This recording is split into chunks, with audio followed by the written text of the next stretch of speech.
الرحمن الرحیم۔ وسوسے کیوں آتے ہیں اور ان کا علاج؟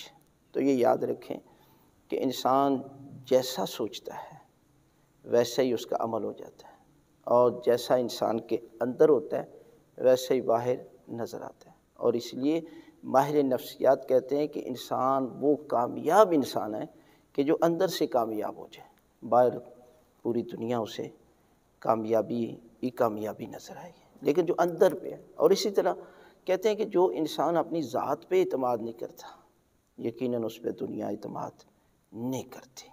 یہ وجہ ہے کہ وسوسے انسان کو جو برے کام کرے گا یقیناً اس کے خیالات برے ہوں گے، سارا دن سوچتا رہے گا۔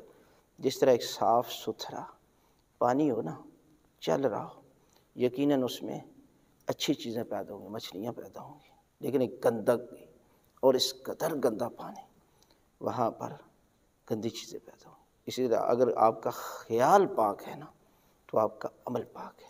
لہذا اپنے خیالات کو پاک کر لیں، کسی قسم کی برا نہ سوچیں، کسی کے لیے برا کرنے کی کوشش نہ کریں، کسی سے حسد نہ کریں، خوف خدا کر کے والدین کی خدمت، لوگوں کی خدمت روحانیت کو پاور دے، طاقت دے۔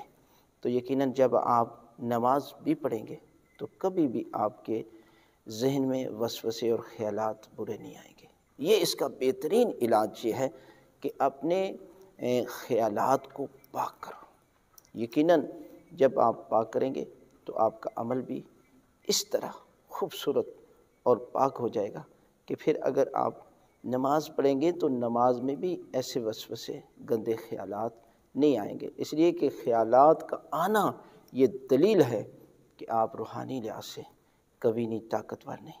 آپ جسمانی تو بڑی محنت کرتے ہیں، 2 گھنٹے جم، 2 گھنٹے واک کرتے ہیں، لیکن کبھی اللہ کی بارگاہ میں باوضو ہو کر نماز تہجد کے لیے بھی 10 منٹ نکال لیا کرے، قرآن مجید کے لیے بھی 5 منٹ نکالیں، تو یقیناً پھر دیکھنا کہ پھر اس کے آپ کے خیالات پر بھی اس کے اثرات ہوں گے۔